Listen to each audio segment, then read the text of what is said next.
Bonjour, bienvenue à la Verrie d'Art d'Amboise. On est situé pas très loin de Tours, en Indre-et-Loire. Et là, ici, nous sommes réellement à Chargé, aux abords d'Amboise, dans un petit village. Et nous sommes installés plus précisément dans une cave troglodyte, où nous avons notre atelier et notre boutique. C'est là que nous fabriquons tout. Février 2014. Ça fait 4 ans, donc on est installé réellement dans cette cave, mais ça fait un peu plus qu'on est installé du côté d'Amboise. Hein. On a été dans Amboise pendant presque 10 ans, et on a fini par creuser notre trou ici. Je vous suis. La cave est à 300 ans, hein. C'est la partie où on expose est une cave qui a été creusée à la base pour faire pour extraire de la roche, pour les constructions des châteaux de la région. Et une fois qu'elle a été finie d'être creusée, ils se sont servis pendant 300 ans pour faire du vin, parce qu'on est dans une région où on fait beaucoup de vin. Et depuis quelques années, depuis 2011, on a repris nous le lieu.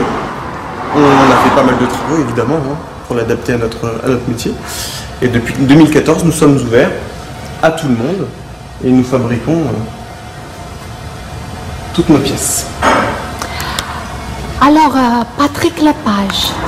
Alors, Patrick Lepage était un souffleur de verre de Chartres à la base, hein, il était installé à Chartres. C'est là que moi je l'ai connu. C'est avec lui que j'ai appris tout mon métier. Et je l'ai suivi quand il a déménagé sur Amboise. On a ensuite déménagé ici, on a mis en place la verrerie dans la cave troglodyte, simplement pour perpétuer ce qu'il nous a appris. Hein. On l'a fait dans le but qu'on reprenne nous et qu'on continue ce qu'il nous a appris. Et du coup, voilà, on le voit là en photo, en train de me diriger, de m'apprendre à travailler. Ça, c'était dans notre ancien atelier quand on était dans Amboise même. Et maintenant qu'il nous a quittés il y a maintenant 3 ans, on continue à travailler ces techniques. On évolue évidemment. Et on a quand même encore quelques pièces juste derrière vous, si vous regardez, qui sont de lui. Ce sont les dernières pièces qui nous restent de lui. Alors, comment vous pouvez définir son travail? Le style, Patrick était autodidacte. Du coup, il a appris tout seul. Il a pas vu de technique de la part des autres, donc il est parti un petit peu dans tous les sens. Et c'est pour ça que quand on regarde, au final, il y a des pièces forcément qui le représentent bien. Mais quand on regarde, hein, quand on fait le tour, on voit qu'on a plein de styles différents, parce que justement, en partant dans tous les sens, on arrive à faire plein de choses différentes. Oui. Et ça, c'est à vous? Les pièces Vichy, là, ce sont des pièces qu'on a fait en commun. C'est-à-dire que c'est moi qui les ai soufflées, c'est lui qui a créé les décors dessus. Donc là, c'est vraiment du travail d'équipe. Après, sur le reste des pièces, il y a beaucoup de pièces qui, au final, ont été faites depuis qu'il nous a quittés. Mais il reste quand même encore ces pièces emblématiques qui sont les naissances du monde, qui sont juste là. Qui sont ces pièces assez particulières, avec lesquelles il a remporté plusieurs prix, des prix SEMA entre autres. Ça fait un peu vide, oui. Évidemment. Surtout qu'il avait une grosse personnalité, donc il prenait beaucoup de place, il était très présent. Et on fait en fonction de nous, en fonction de nos envies, en fonction de ce qui marche, évidemment. Hein. Mais on essaie avant tout de se faire plaisir. De toute façon, il n'y a qu'en se faisant plaisir qu'on arrive à faire plaisir aux autres. Et vous avez un partenaire? J'ai un partenaire, voilà, qui est Fabien. Alors, il se cache dans l'atelier là-bas pour l'instant. Il va vous faire une pièce. Et c'est ici, vous travaillez ici? Voilà, l'atelier est là. On peut y voir nos 3 fours. Alors là, en ce moment, c'est un petit peu en bazar parce qu'on est en train de préparer une exposition prochainement. Mais on accueille du monde on fait des visites, on explique à tout le monde comment on travaille, comment on obtient ces pièces. Alors, Fabien, qui a fait ça? Oui, cette pièce, oui, c'est moi qui l'ai réalisée. Combien d'années avez-vous travaillé? Alors moi, ça fait 5 ans que je travaille chez différents patrons. J'ai fait 4 années d'études auparavant pour apprendre ce métier. Vous avez beaucoup de public ici parce que c'est comme une classe. Oui, on accueille pas mal de groupes, surtout que toute la Touraine avec tous les châteaux de la Loire, c'est très touristique. Donc on accueille régulièrement du monde, en ce moment même on est en pleine période touristique. Oui. Et on a de quoi accueillir des groupes, des familles, des écoles, des maisons de retraite.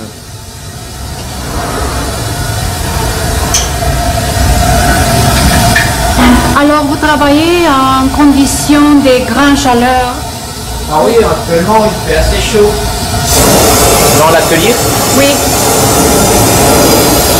Comme il fait assez chaud dehors, avec les fours que nous avons à 1100 degrés, ça chauffe très bien l'atelier. Du coup, actuellement, c'est sûr qu'il fait assez bon. Et dans l'hiver, c'est mieux ici?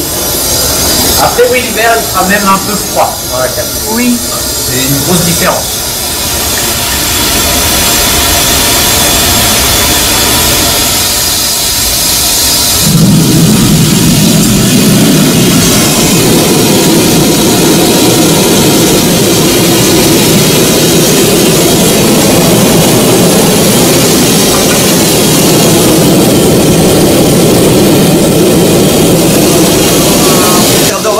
Pour que les chauffent. Et d'ici là, on pourra commencer à faire, Fabien pourra commencer à faire la cuisson.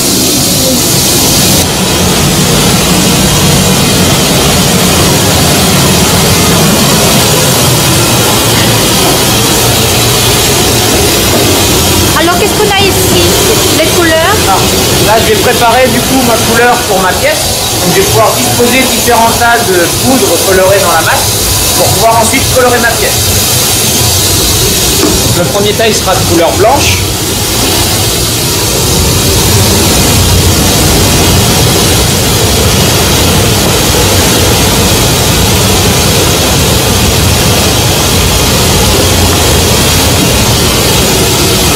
Ensuite, on va en mettre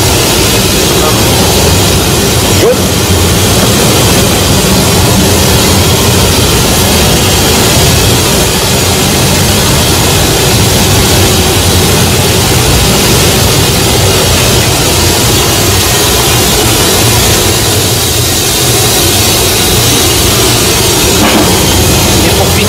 Avec du rouge.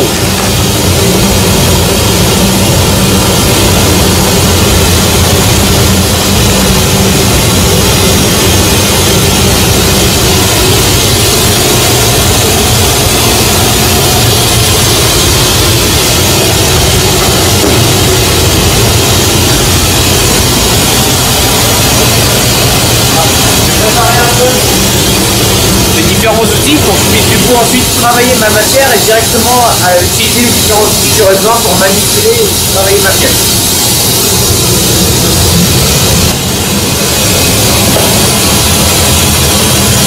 Est-ce qu'on peut parler des outils? Oui, alors on a des outils qui sont plutôt banals pour le verrier de souffleur de mer, mais c'est des outils qui sont très importants qui à partir de là nous permettent de façonner, de travailler notre pièce. Donc on a principalement des fers à trancher. Ce sont simplement des fers qui nous permettent de pincer notre matière et de pouvoir resserrer cette matière à un endroit assez précis. Ensuite, on a du coup la même chose, mais avec des fers qui sont de rond, qui va du coup nous permettre de travailler aussi de la même façon, mais de créer, au lieu d'un cran assez net comme un couteau, on pourra du coup créer quelque chose qui sera beaucoup plus rond. Et après, nous avons notre outil aussi principal qui paraît quasiment, qui nous permet de façonner notre matière. C'est simplement ce qu'on appelle une mouillette, qui est du papier journal, humidifié.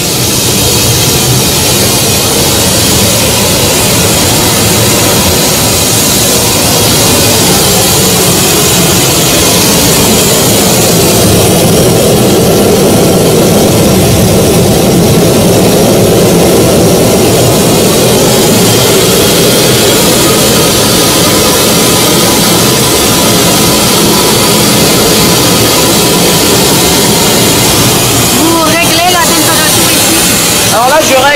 le niveau de gaz et d'air de mon réchaud pour que je puisse du coup avoir une chaleur qui sera permanente et qui du coup ne fasse pas trop de bruit évidemment, et aussi qu'il soit du coup bien chaud pour qu'on puisse l'utiliser.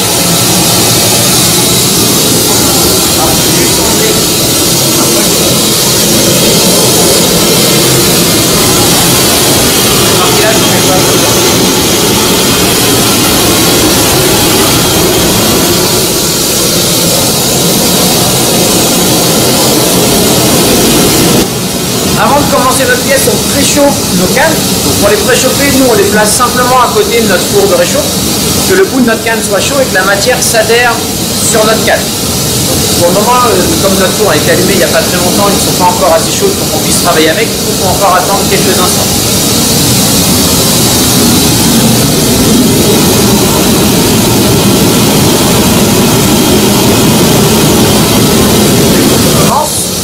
Ça nous arrive de nous brûler, de nous couper ou de faire différentes blessures. C'est des blessures qui nous arrivent car c'est des choses qu'on nous explique forcément ce qu'il faudra faire pour réaliser une pièce, mais pas forcément ce qu'il ne faudra pas faire. Alors ce qu'on ne va pas faire, du coup, on va le réaliser de nous-mêmes. Du coup, on va réaliser une faute. Et la fois d'après, du coup, quand on va réaliser cette pièce, on va se souvenir de la faute qu'on a fait auparavant qui nous a blessés. Du coup, on va apprendre de cette faute et travailler notre pièce d'une différente façon pour pouvoir évoluer et du coup éviter de se blesser. Plus on progressera, et du coup, normalement, moins on se brûlera ou moins on se blessera.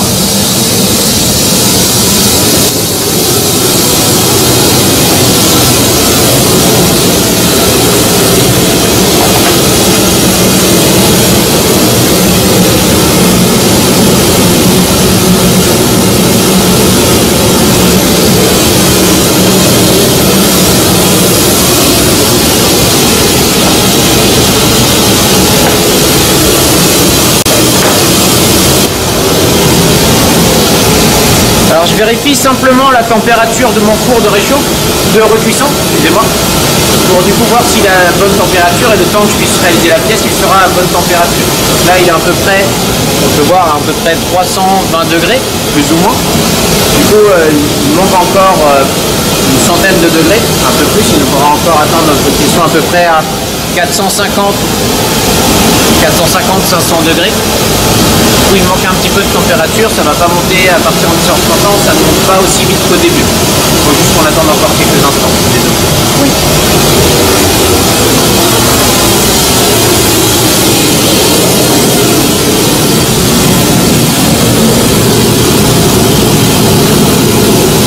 Là, notre canne, elle a été préchauffée.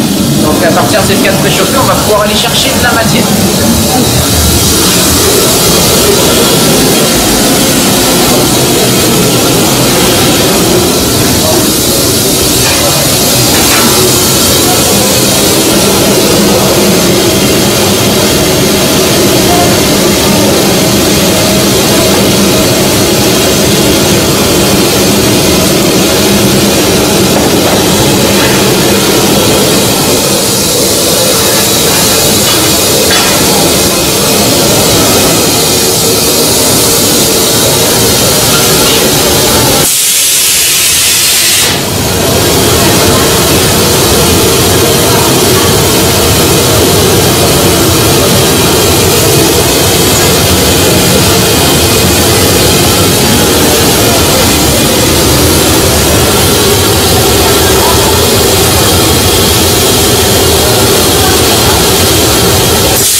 Je vais arrêter de tourner quelques instants, vous allez voir que la matière elle va descendre d'elle-même au fur et à mesure.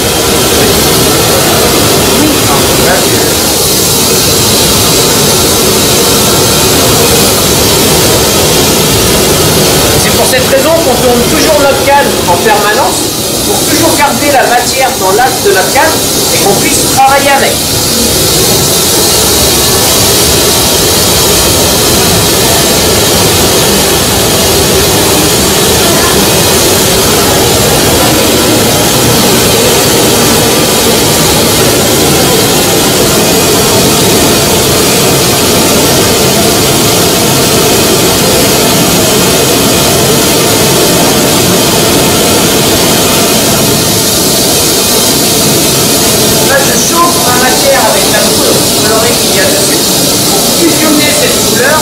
la matière qu'il y a en dessous. Alors, je vais pas reprendre un petit peu.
À colorer ma matière.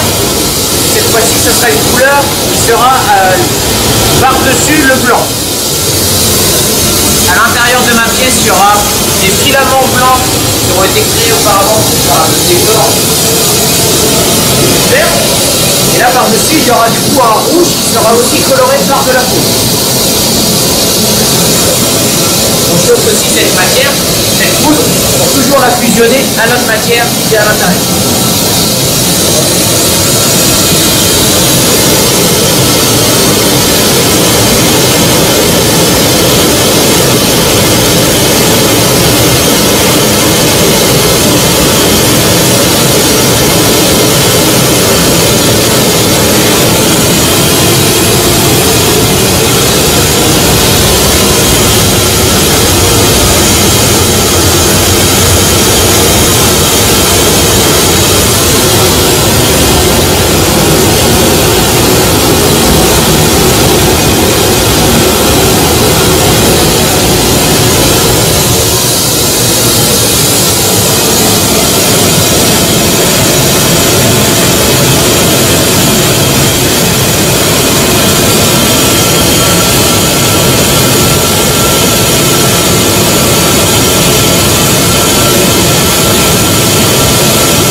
colorer ma matière pour pouvoir décorer ma pièce. Donc là, à partir de là, je vais pouvoir la travailler cette matière et ensuite la souffler pour lui donner une forme bien précise pour obtenir ma pièce.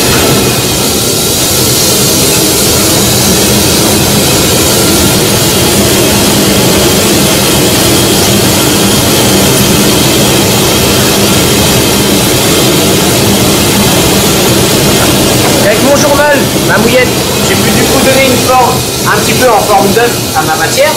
Maintenant, je vais pouvoir percer ma matière en soufflant ce qu'on appelle le soufflage au cou. On va voir du coup cette matière gonfler tout doucement au fur et à mesure.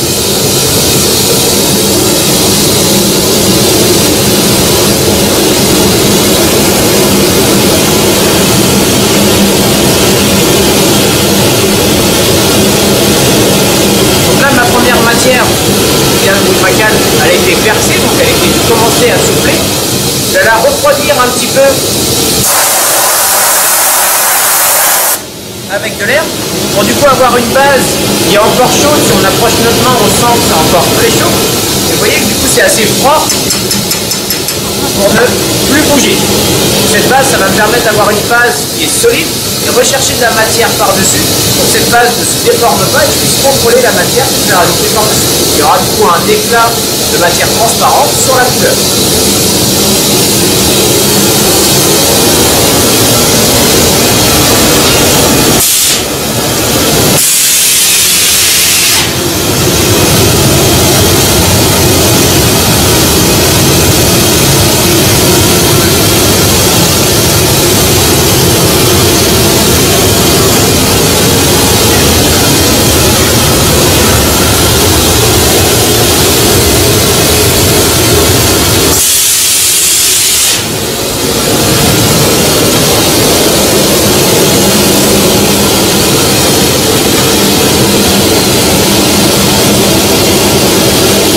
Avec mon journal, du coup, je peux façonner la matière. Je vais du coup la saisir un petit peu pour qu'elle soit du coup bien ronde, pour ensuite la souffler et avoir mes épaisseurs régulières dans toute ma pièce.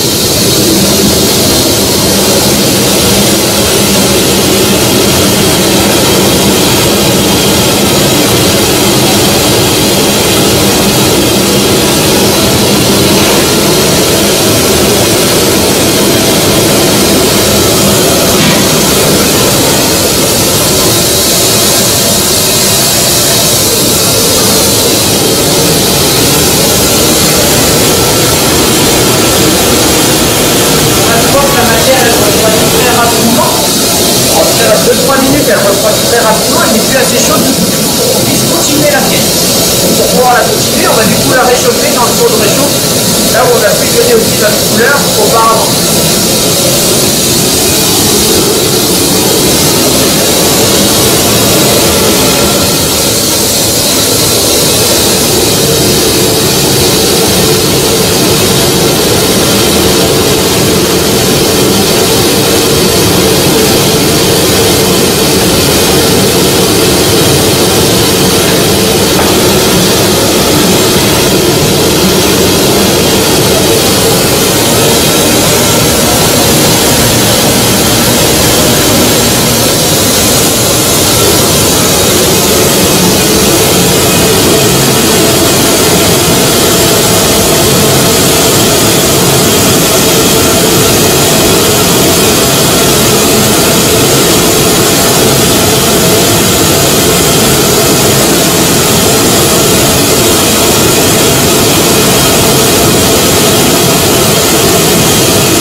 séparer la pièce plus tard de ma canne, j'ai réalisé ce qu'on appelle un tranchage avec des fers à trancher, juste auprès de ma canne, pour pouvoir créer une faiblesse à cet endroit-là et séparer la pièce de ma canne.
Pour retravailler la matière, qu'elle soit bien chaude, et je vais la pouvoir la couper au fur et à mesure et la réduire pour obtenir le diamètre que je souhaite obtenir.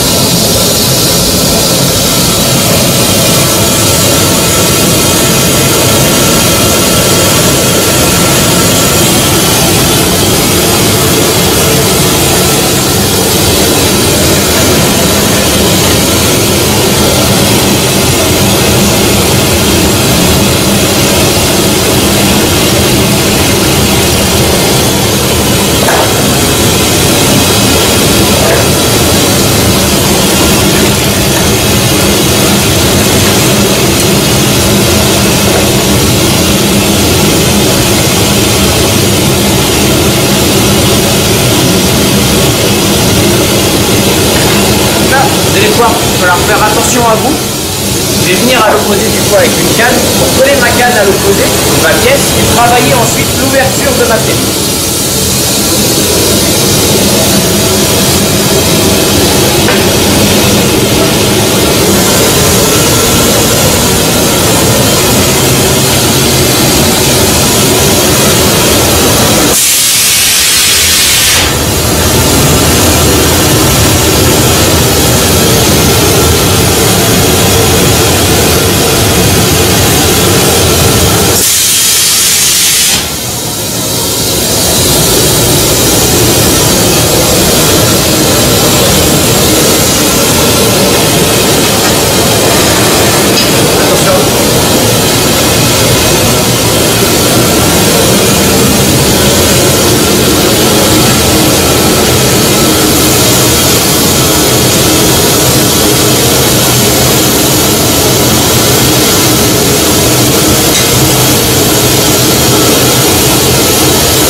Que j'ai réalisé auparavant pour fragiliser excusez-moi, très rapidement la matière qu'il y a au bout de ma canne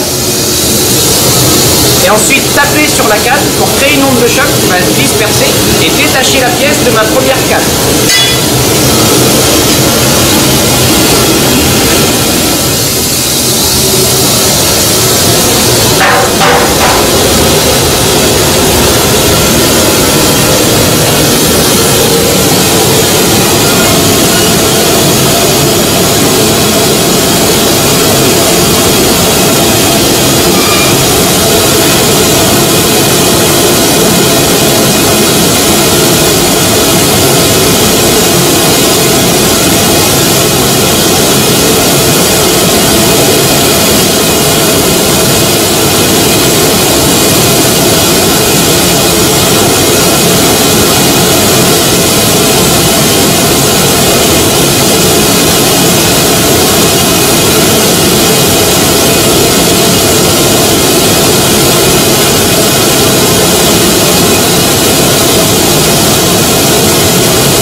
3.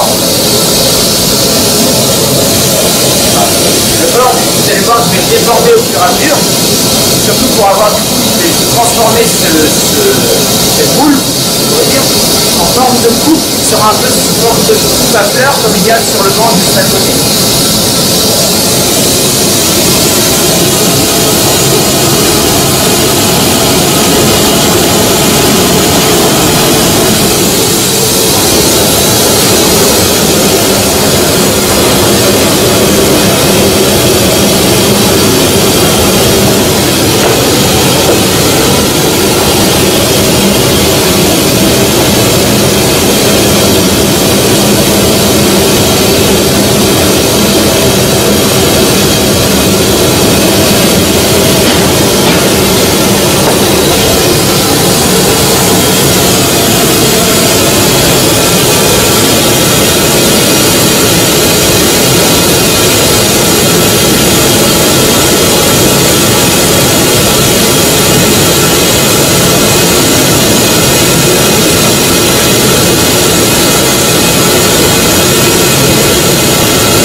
Je vais renfoncer un petit peu l'écran pour du coup vraiment obtenir quelque chose qui ressemblera vraiment à une fleur, un maximum, pour du coup vraiment créer des pétales sur ma coupe.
Vérifie auparavant, avant de surveiller pour que je n'aille pas trop loin et que j'aille quand même assez loin, et d'obtenir le diamètre voulu sur ma pièce. Là, je vais pouvoir faire les dernières choses. Donc, je vais chauffer assez ma pièce, tourner assez vite pour pouvoir écarter ma pièce et pouvoir donner ensuite la forme finale de la pièce.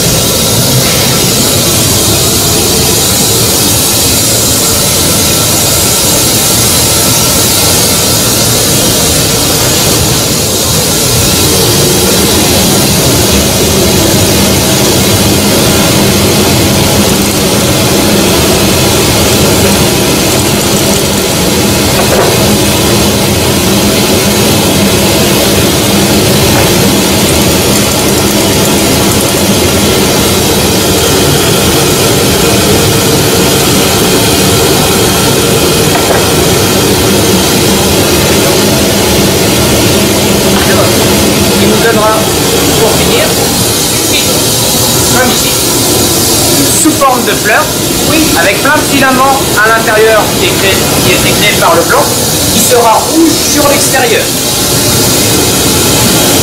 Là, notre pièce, elle est finie. Je vais pouvoir la détacher sur la table. Et combien de temps elle reste ici? Alors, on va la détacher ici et ensuite on va la placer dans un troisième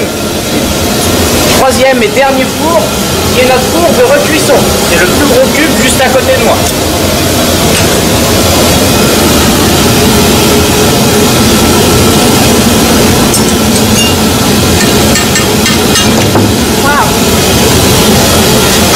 Et voilà, on a notre pièce. Là, si on approche notre main, on sent encore une grosse source de chaleur. Donc elle est à peu près aux alentours de 500 à 550 degrés. Donc avant que la pièce nous casse, on la place du coup dans notre four de recuisson à 500 degrés.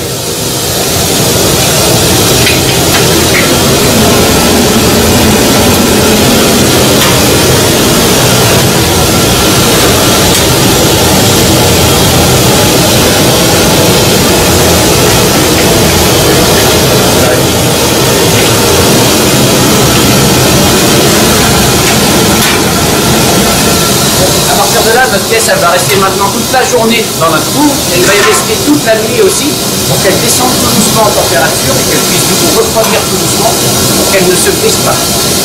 Combien de supports comme ça vous pouvez faire par jour? Alors c'est vraiment variable, il y a des journées on va faire beaucoup de pièces, il y a des journées on en fera un peu moins. Ça va varier à chaque fois en fonction de la pièce et du décor aussi qu'on va intégrer dans la pièce. Donc des vases, des coupes, des fleurs, des objets décoratifs, des sculptures, donc c'est vraiment varié. On expose dans notre propre galerie où nous avons toutes nos pièces et il nous arrive aussi de vendre en salle de vente, en galerie et de temps en temps sur des petites expositions qui durent 3-4 jours. On a bientôt au niveau de la verrerie d'Arc, à Arc même. Et ça va être le gros de nos ventes. Après, on a également notre site internet, verreridarbamboise.com, sur lequel pas mal de nos pièces sont visibles et il est possible de les expédier partout dans le monde.